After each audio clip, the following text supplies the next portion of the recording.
Fala, meu amigo advogado, este é o segundo vídeo de uma série que nós chamamos de Marketing Digital para Advogados, que abrange assuntos aí, técnicas, estratégias, que vai desde os iniciantes aos mais experientes, aos mais experimentados aí na prática do marketing jurídico. Então, se você caiu direto nesse vídeo, dá uma olhadinha no nosso playlist de Marketing Digital para Advogados. Dá para você voltar, dá para você assistir esse vídeo e voltar no primeiro, não tem problema. Ou dá para você assistir e ir para frente também. Mas quanto mais você consumir, os vídeos estão e os assuntos estão conectados entre si, certamente mais resultado você vai ter no seu planejamento. Como de costume, faz toda a diferença para nós saber que você gosta do conteúdo, então segue, independente da plataforma que você está nos vendo aí, tá? Deixa o seu comentário, curta o vídeo, enfim, como você puder nos ajudar. E se tiver pelo YouTube, ativa o sininho que a gente vai gostar bastante de saber que você recebe a informação de quando a gente traz um conteúdo relevante como esse. Bacana? Pausa rápida para te fazer uma proposta muito bacana. Aqui na TreeMind a gente utiliza uma ferramenta chamada SEMrush. Olha que legal, ela possibilita que a gente identifique como o seu concorrente está gerando tráfego para o escritório dele, tráfego para o site, para as redes sociais, que termos, que propagandas, que ações ele está fazendo, né, dentro dos limites do código, que estão gerando negócio. A gente consegue fazer essa verificação do concorrente e naturalmente gerar insights para o seu planejamento estratégico. Então te convido, através do link aqui na descrição, a falar com a nossa equipe e receber uma consultoria para entender alguns insights aí para o seu mercado e aplicar na prática no seu escritório. Bom, nesse vídeo em especial nós vamos falar sobre a parte comercial do escritório e o marketing, quando associadas os benefícios que existem, tá? É muito comum os advogados negligenciarem a parte comercial, essa conexão, inclusive em outras empresas, em outros negócios, além do mercado jurídico, tá? De não estarem conectados. Às vezes o comercial não conversa com o marketing e as estratégias não se conversam, e por elas não conversarem, elas não potencializam. Você não consegue explorar o máximo daquela estratégia, certo? Usando esses dois departamentos. O certo seria apenas que esses departamentos fossem um só, com pessoas e responsabilidades distintas, mas sempre trabalhando na mesma linha, né? Usando as mesmas informações para que ambos estivessem bebendo da mesma fonte. Seria essa a colocação mais apropriada. Então eu vou separar alguns tópicos aqui que são comuns de negligenciar e vou fazer um paralelo entre aquilo que geralmente a gente vê como erro e o que a gente recomenda na prática do seu escritório. O primeiro tópico, que é o mais comum, hoje não tem mais como fugir. Até um tempo atrás, nós atendíamos advogados que a gente falava, olha, os clientes, por exemplo, do previdenciário gostam de ser atendidos no WhatsApp, né? Então era legal que o seu escritório tivesse um WhatsApp para atender esses clientes, né? Porque a ferramenta que eles estão mais familiarizados. Hoje a gente já não precisa mais falar isso, já está praticamente convencionado, né? Então não são mais apenas os escritórios previdenciários, mas sim todas as áreas do direito, todos nós gostamos de ser atendidos, né, pelo WhatsApp. Então esta sim é uma prática comum e muito negligenciada. O que geralmente é negligenciado, eu vou trazer uma estatística para ficar fácil e objetivo de você entender, tá?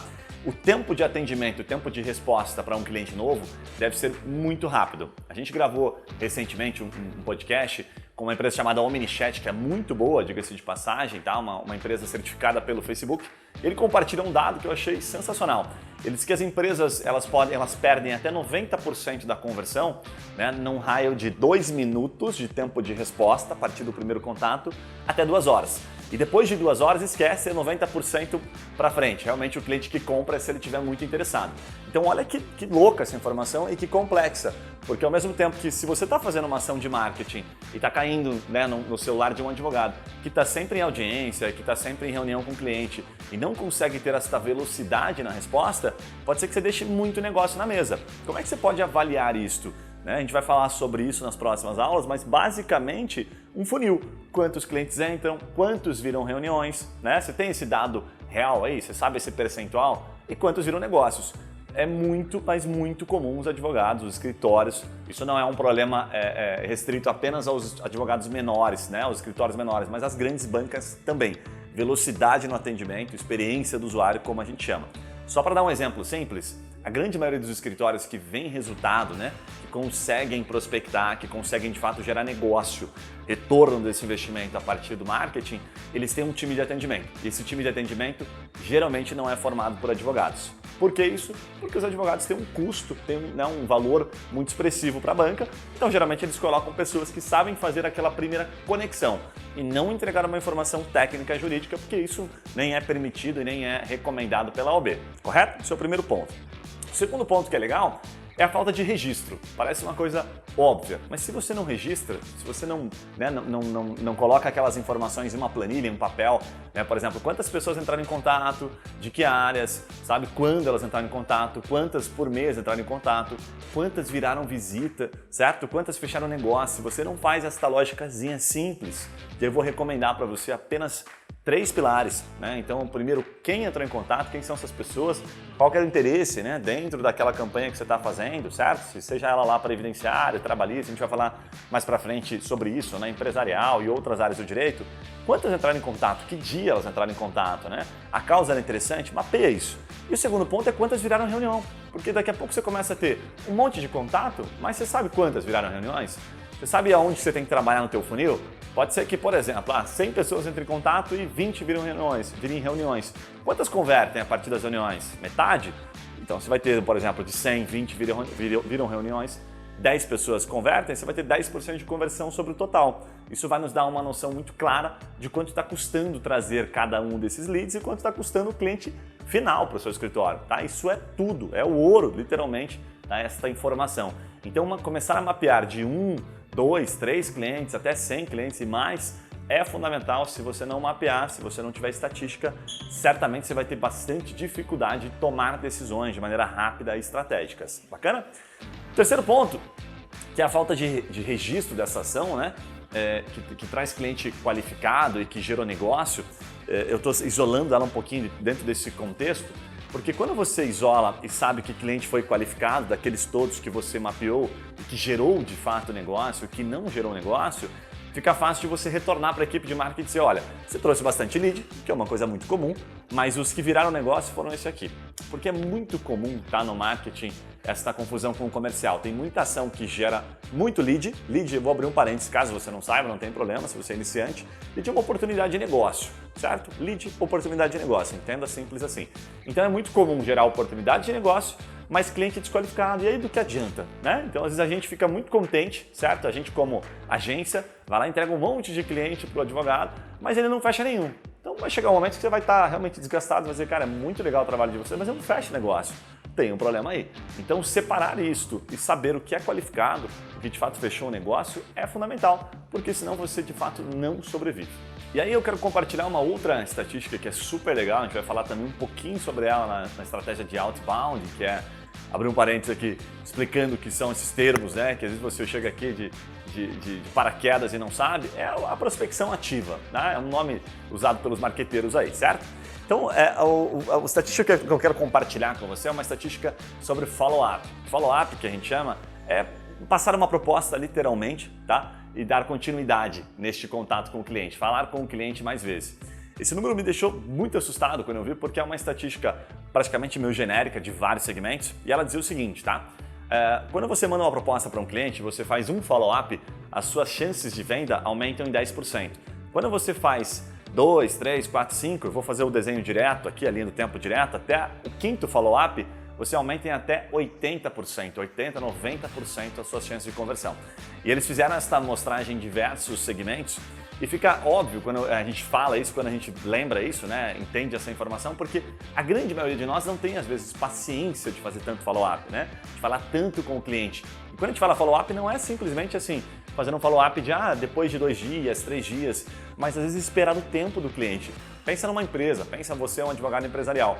Quantos clientes que você mandou uma proposta há 1 ano que você não mantém contato? Quantos clientes há 6 meses que você não fez um contato para saber como é que ele está? Se ele tem alguma dúvida, se tem alguma coisa que você possa ser útil para ele? Quantos follow-ups você geralmente faz? Né? Como você mantém essas suas relações, seu círculo de relacionamentos de pessoas que não são próximas, que não têm tanta intimidade com você e que não vão te procurar, né, de maneira tão objetiva assim, às vezes para tirar uma dúvida. Então esse follow-up de fato faz toda a diferença, então ficar esperto com isso é muito importante, porque a gente sabe dentro do direito que tem várias ações, eu costumo dizer que existe um indicador para isso, tá? Várias ações que levam muito tempo para virar um negócio, né? Eu já vi casos, por exemplo, tributário, empresarial, que o cliente leva 1 ano para definir, né, um negócio, para assinar um contrato. Eu costumo dizer que o indicador para isso é o tempo é o quanto aquele problema que ele tem, né, aquela solução jurídica que ele precisa tomar, aquela decisão, ou às vezes, por exemplo, um tributário, né, que ele está buscando ali, pleiteando uma restituição de um imposto, quanto aquilo tira o sono dele, né? Ele, às vezes tira o sono no lado positivo, mas geralmente é negativo. Então, quanto mais pesado emocionalmente, maior é a tendência de ele tomar uma decisão rápida. Vamos pegar aqui, por exemplo, um divórcio, né, um inventário, certo? Um testamento. Depende da situação, depende do direito em si, né, que ele está pleiteando, ele vai ter que tomar uma decisão mais rápida. Então, o seu follow-up, o tempo de follow-up reduz um pouquinho. Se eu tenho um inventário ali que ele precisa ser aberto no máximo, sei lá, em 60 dias, né, como costuma ser a regra, como é a regra, eu tenho que ter um follow-up mais próximo do cliente, porque ele pode a qualquer momento tomar uma decisão com outro advogado. Eu perdi por não fazer um follow, não entender uma dor dele, não resolver uma dúvida, negociar, às vezes é valor, às vezes é tempo, tá? Então tenha isso em mente, você sabe essa informação melhor do que eu, você que atua na sua área, certo? Do tempo que geralmente leva para o seu cliente fechar. Isso faz toda a diferença, tá? Então o comercial e o marketing estando unidos, o marketing pode ajudar. Por exemplo, ele pode fornecer conteúdo para que você mantenha esse cliente do follow-up atualizado. Você pode mandar um e-mail para ele dizendo, olha, você não me perguntou, mas talvez esse conteúdo aqui sirva para você, tá? Que é a relação, por exemplo, do tempo, que eu citei do inventário. Ok? O que acontece se eu perder o prazo? Será que o cliente não perguntou isso para você? Talvez ele não tenha perguntado. Você pode colocar aquela cerejinha, dar uma forçada naquela situação de maneira bastante positiva, né? Você não está tentando ludibriar o cliente, sim fornecendo uma informação que ele não sabe, certo? E para finalizar, é bacana você compreender que o registro que você tem daquilo que vem do cliente, ou seja, o registro reativo daquilo que o cliente pergunta, a forma como ele chega no seu escritório e as perguntas, e aí tem um segredo, as perguntas mais simples, as mais simples possíveis, geralmente são as mais importantes, certo?